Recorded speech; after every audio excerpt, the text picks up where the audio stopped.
Before we crack open tonight's cursed can of content, I just want to say a big thank you to all our subscribers, and an extra Sinister shout out to the loyal members of the Sinister Elite.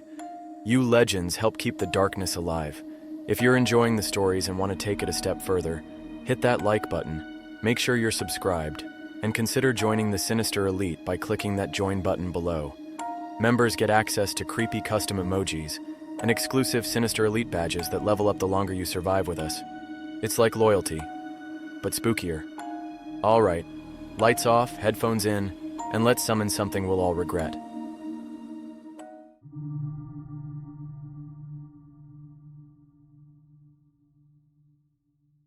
I didn't plan on delivering packages to the dead. Heck, I didn't even plan on having a night job, but the Craigslist ad made it sound simple enough. Midnight courier, $25 an hour, no questions asked.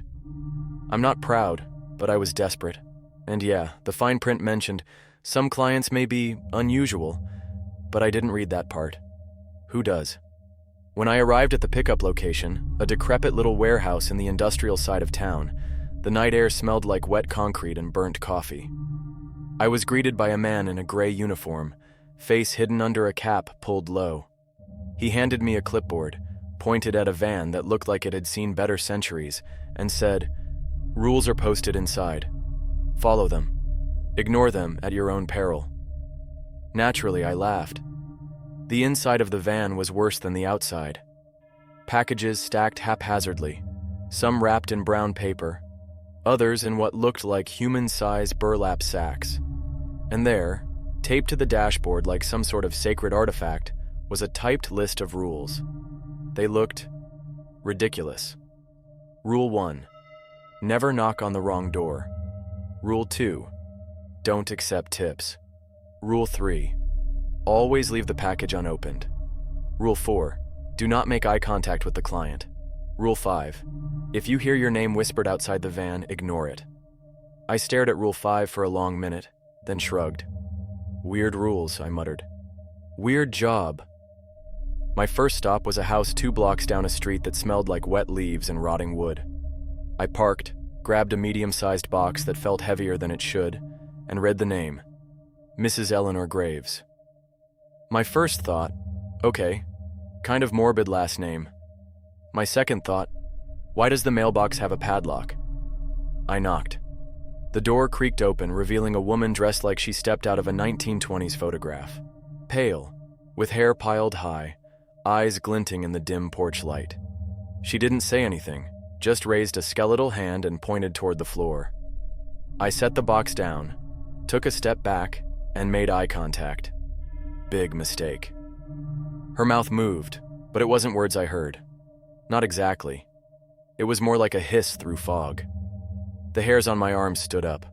I muttered something about the weather, anything to fill the silence, and backed toward the van, trying not to breathe too loudly. Halfway there, I realized I could hear faint whispering behind me. My name, soft, like the wind brushing against the tombstones. My stomach did that thing where it jumps to your throat. I swallowed and ignored it, like Rule 5 said, and practically ran back to the van. The next deliveries weren't much better. One client was an old man whose hands were transparent. Another was a teenager who looked perfectly normal, except his eyes had those unnerving, reflective rings, like a cat in a car's headlights. I didn't make eye contact with anyone after Eleanor Graves. Not once. By the time I returned to the warehouse, I had a new rule of my own. Always double-check the address. And maybe invest in running shoes with better grip.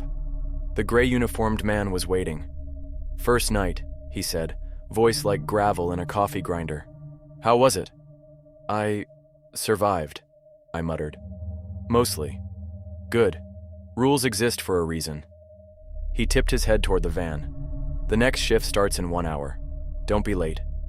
I sank into the passenger seat, staring at the stack of packages. Somewhere beneath the pile, a soft, metallic glint caught my eye.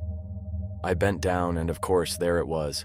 A mop handle, just sticking out from the bottom, bristly head peeking like a forgotten relic. "Moptimus Prime," I thought sarcastically. Yeah, right. A mop is going to save me from the undead.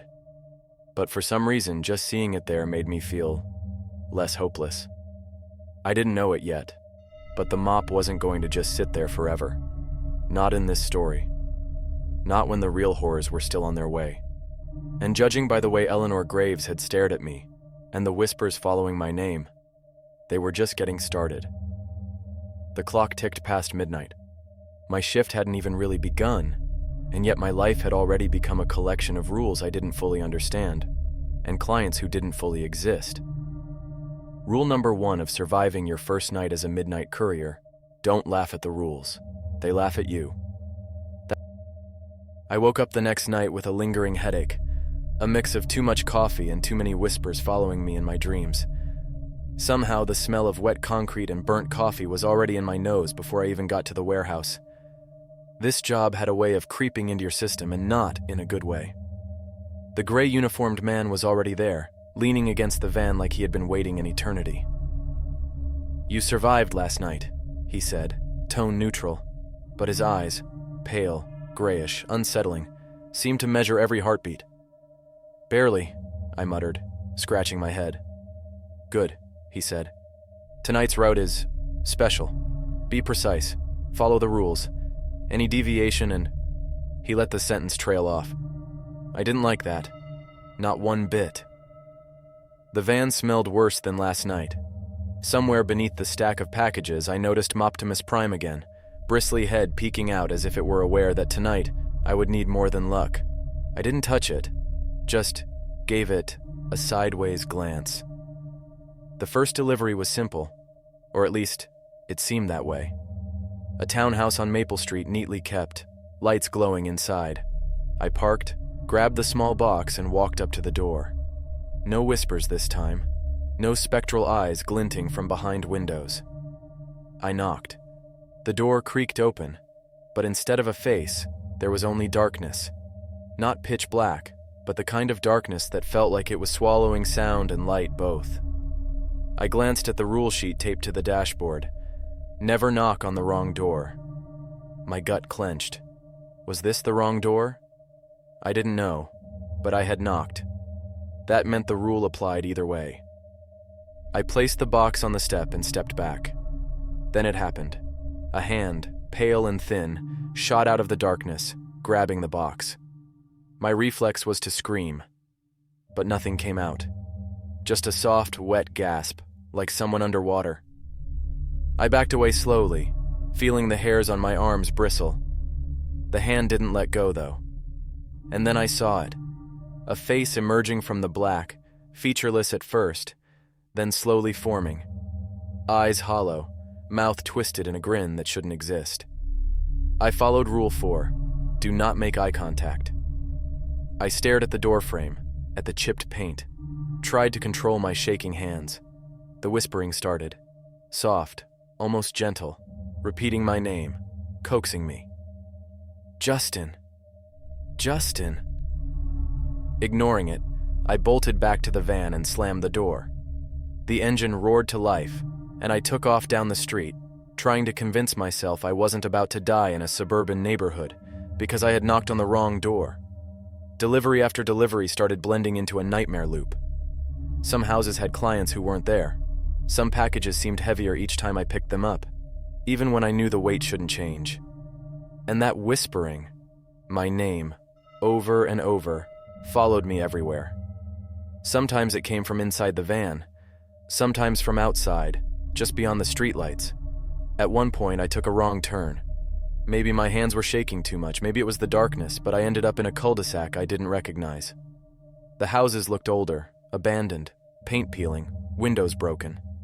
And in the center of the street, a package, just sitting there. No one around. I stopped, my heart hammering. I knew this violated Rule 1, but something compelled me to pick it up. It felt wrong. Wrong in the way that made your bones ache. And as soon as I did, the whispering escalated into a chorus, hundreds of voices calling my name echoing off the empty houses. I dropped the box like it was on fire. That's when I saw movement, a flicker of bristles out of the corner of my eye. Moptimus Prime. Somehow the mop had fallen out of the stack in the van. It rolled toward me, almost deliberately, as if it knew exactly what was coming. A shadow emerged from one of the broken windows. Taller than any human, limbs bending the wrong way, eyes glowing faintly red. I froze. The whispering stopped, replaced by silence that screamed. And then Optimus Prime swung, or maybe it just rolled, but the shadow shrieked and recoiled, giving me a chance to grab the box and run. I didn't look back until I reached the safety of the van. The mop sat there, innocuous again, like nothing had happened. But I knew. I knew it had done something impossible, and for the first time I felt like maybe I wasn't completely doomed. Back at the warehouse, I sank into the driver's seat, sweat dripping down my neck. The gray uniformed man didn't say anything. He just gave me that same measuring stare, then nodded once. "You learned something tonight," he said. "Rules aren't suggestions, and sometimes help comes from the strangest places." I glanced at the mop. It sat there like a hero waiting for its next moment. And for the first time, I wondered if surviving this job might be possible. Rule number 6 of night deliveries: always keep an eye on the mop. By the third night, I was starting to understand a few things about the midnight courier gig. The rules were real. Ignoring them could get you killed. Packages weren't always what they seemed. I'd barely gotten into the van before I noticed Optimus Prime tucked neatly under the seat, almost like it had been waiting for me to notice it. I tried not to think too much about it, but the bristly mop head glinted in the dim light, giving off an aura I couldn't explain.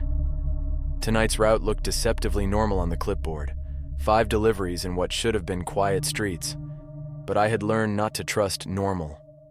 The first stop was a condo complex with an oddly polished brass door handle. I knocked, and a soft mechanical click echoed behind the door. It opened to reveal a man in a suit, except his head was tilted too far back, exposing the strange, pale column of neck that shouldn't have existed. He smiled, teeth too sharp to be human, and gestured toward the package. I remembered Rule 4: do not make eye contact. I forced my gaze downward and handed the package over. He nodded, and that was it. No whispering. No shivering dread. Just a polite, unnatural bow. The second delivery was worse. It was a small, boxy apartment at the top of a spiral staircase that seemed to go on forever. I lugged the package up, each step creaking under my weight. The air grew colder as I reached the door, frost forming on the edges of the handle. I knocked. No response. I tried the doorknob. Locked. I looked back down the staircase and noticed a shadow moving in a way shadows shouldn't. It bent and twisted like it had a mind of its own. I could hear faint whispering again. My name, but stretched and warped like a slowed-down record. I swallowed hard. Then, the door opened. Slowly. No one was there. Just blackness. My instincts screamed at me to leave it, but I remembered the clipboard. The delivery was scheduled. I had a job to do. I stepped inside. The apartment was empty. Too empty. The walls pulsated slightly like they were breathing. I set the package on the floor, and then the whispering stopped. Silence.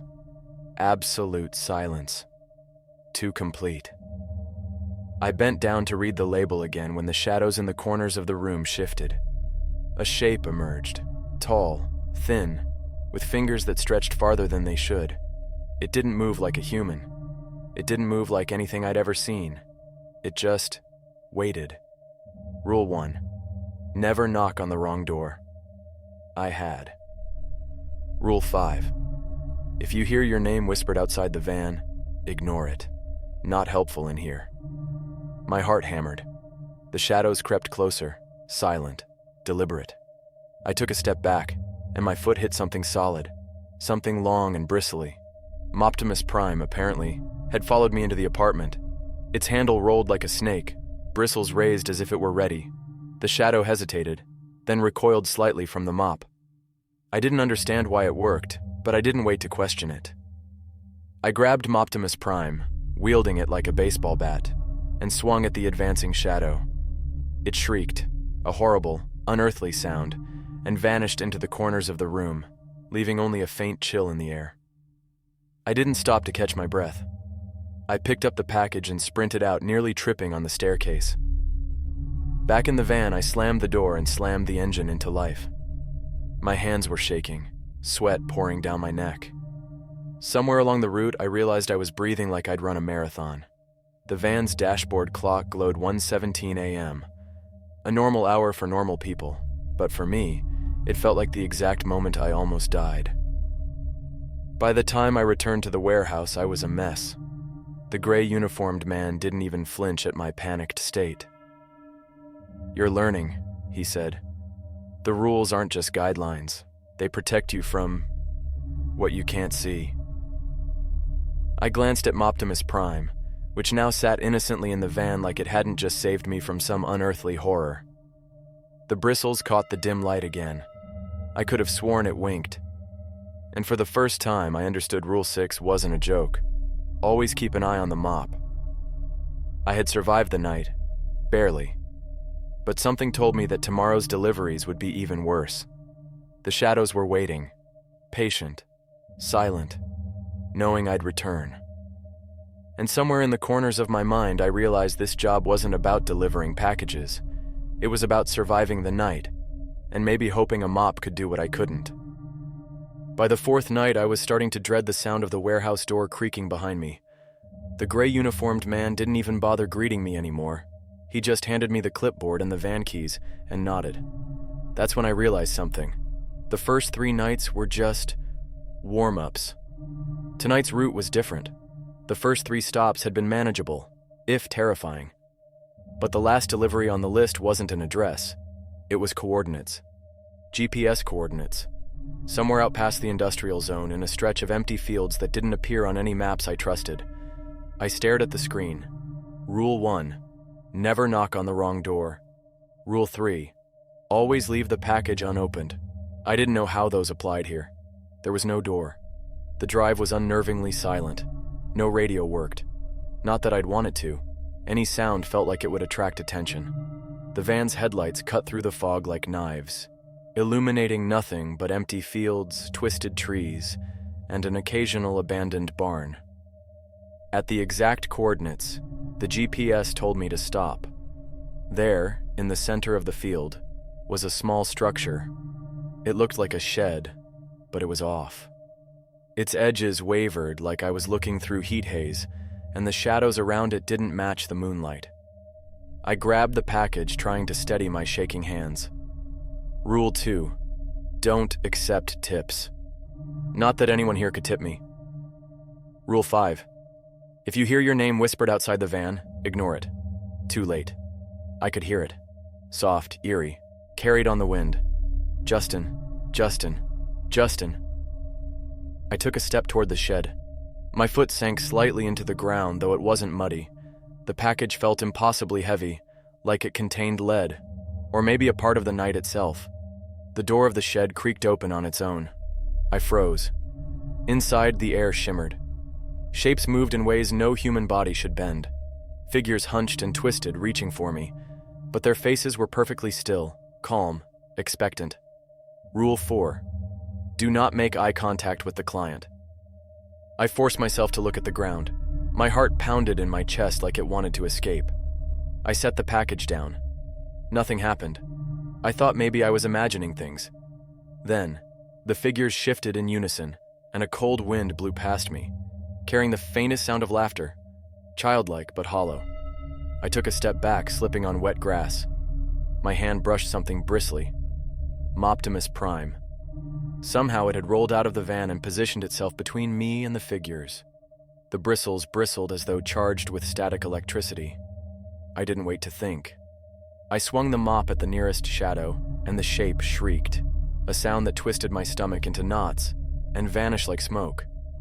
The others recoiled but didn't flee entirely. I realized this wasn't a fight I could win alone. Rule 6. Always keep an eye on the mop. I clutched it like a lifeline and edged backward toward the van. The shadows lunged again, but Optimus Prime met them with a force that I couldn't comprehend. Each swing sent them dissipating into the fog, until finally, The last one shrieked and dissolved entirely, leaving only the cold wind behind. I didn't stop running until I was back in the van, slamming the door and locking it. The engine roared to life, and I didn't care where I was going, just as long as I was moving. When I finally looked at the package again, it was normal, ordinary brown paper, no heavier than it should be. But I knew better. By the time I returned to the warehouse, I was shaking so badly I could barely open the van door. The gray uniformed man looked at me without expression. "You delivered it," he said. No congratulations, no reprimand, just that voice, like gravel over metal. I glanced down at Optimus Prime. It sat in the passenger seat, bristles splayed, handle perfectly straight as if nothing had happened. But I knew it had saved me again. And for the first time, I understood the truth. Some rules weren't written to protect me from clients, or even the dead. They were written to keep me alive long enough for helpers like this mop to intervene. I didn't know how it worked. I didn't care.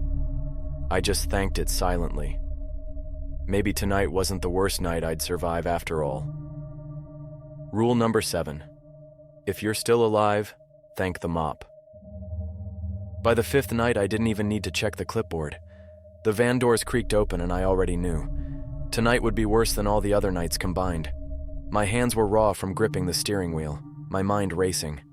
I had survived, yes, but only because I'd learned the rules weren't suggestions, they were lifelines. The gray uniformed man handed me the clipboard without a word, his eyes cold and unreadable. I glanced down. 1 delivery tonight, just 1. But the address was strange. No street, no number, only the end. My stomach twisted. I had driven through every kind of street imaginable in the city and suburbs. This was not a place I had ever seen. I swallowed hard and started the van.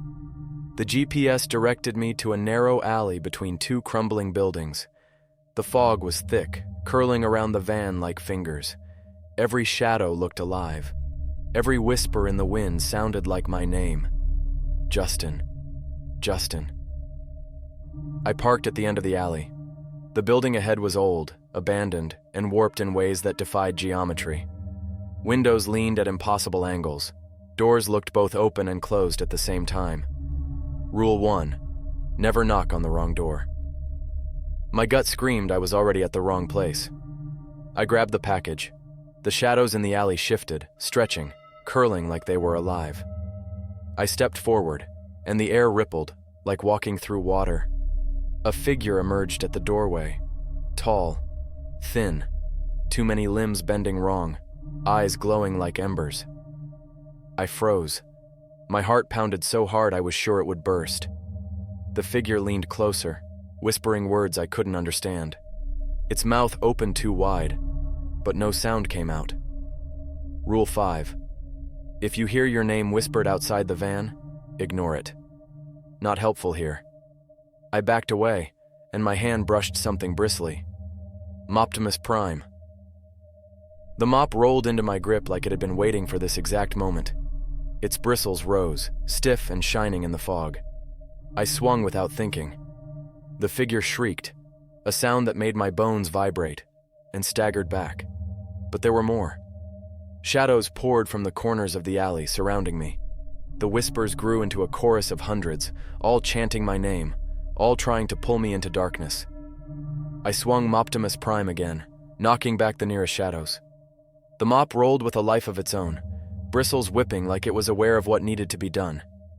Each strike sent the shadows dissipating into smoke and mist. I ran forward, the building's warped walls bending around me like a nightmare maze. I didn't stop. I didn't look back. The last shadow lunged at the package and I shoved it forward with all my strength. The door of the building, somehow closed, then opened in a blink, swallowed the package whole. A blinding light erupted and the shadows screamed, dissipating into nothingness. When the light faded, I was alone. Optimus Prime sat at my feet, bristles calm, handle perfectly straight. The alley looked normal again. Too normal.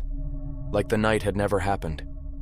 I leaned against the van, shaking, unable to speak. The gray uniformed man appeared from nowhere, hands folded, expressionless. "You survived," he said. "The rules worked. Sometimes help comes from unexpected places." He gestured to Optimus Prime. "And sometimes heroes are small, bristly, and silent." I glanced down at the mop, now innocuous again. I didn't know how it did it, I didn't care. I just nodded, understanding that without it I wouldn't be here to see another sunrise. I parked the van back at the warehouse. The clipboard was gone, the gray uniformed man gone, the fog gone. And somewhere in the silence, I realized I had learned the final, unspoken rule of this job. Rule number 8. Survive the night, and remember who saved you. Optimus Prime sat quietly, bristles gleaming, waiting for the next delivery. By the 6th night, I had stopped expecting normal. I parked the van back at the warehouse, hands still trembling, body exhausted. I didn't know how long I'd been driving, how long I'd been fighting shadows that shouldn't exist. All I knew was that I was still alive. And somehow, that was a miracle. The gray uniformed man was waiting. Same expressionless stare, same folded hands, same unflinching calm. He handed me a new clipboard. But this time, there were no addresses, no coordinates. Only a single line written in bold, ink-black letters. "You know the rules. You survived. That is enough, for now." I stared at it, trying to process. The deliveries, the shadows, the whispers. It all made a terrifying kind of sense now. These packages weren't just parcels, they were tests. Each delivery, each rule, each whispered warning had been about survival. I looked down at Optimus Prime, leaning casually against the van seat, bristles glowing faintly in the warehouse light. Somehow it had done more than just follow me around. It had saved me. Without it, I wouldn't be standing here. I almost laughed at the absurdity of it. A mop, my silent, bristly guardian, had fought off entities I couldn't even describe. I ran a hand over the mop's handle. "Thanks," I whispered. Not that it could answer, but I felt better saying it anyway. The bristles twitched ever so slightly, like a nod, like acknowledgement. The warehouse was silent, save for the faint hum of fluorescent lights. And in that silence, I realized something important. The rules weren't just about survival. They were about learning, adapting, and respecting forces I couldn't comprehend. They were about knowing that help sometimes comes from the most unexpected places. I slid the clipboard back onto the table. I didn't need it anymore. Not tonight. Not after what I'd seen. I had survived, and that was proof enough that I could handle whatever came next. The gray uniformed man finally spoke. His voice was low, almost a whisper, carrying the weight of authority and something older, something I couldn't name. "Remember, Justin, some packages are heavier than they appear. Some nights are darker than others. But you learned. You survived. That is everything." I nodded. I understood now. The van, the roots, the shadows, the whispered names. They were a test. The rules weren't there to make life easier. They were there to make survival possible. And somehow, through all the chaos, Optimus Prime had been my unsung hero. As dawn broke, spilling pale light across the warehouse, I stepped outside. The city looked normal again, but I knew it wasn't. I would never see the world the same way. I had delivered packages for the dead, followed rules that kept me alive, and survived things that shouldn't exist. And somewhere in the back of my mind, I knew Optimus Prime was ready. Ready for the next night, the next delivery, the next impossible test. I smiled faintly, shaking my head. Who would believe any of this? But I didn't need anyone to believe me. I had survived. And I had a mop that was braver than anyone I'd ever met. Rule number 9. Never underestimate a mop. I turned back toward the van, feeling a strange mix of dread and anticipation. The next night would come, and the deliveries would continue. But now, I was ready. And this time, so was my mop. The night had tested me, terrorized me, almost broken me, but it hadn't won. I was still here, and as long as I followed the rules and kept Moptimus Prime at my side, I would survive whatever came next. And somewhere, deep in the shadows, the dead were waiting, but they weren't the ones I had to fear most.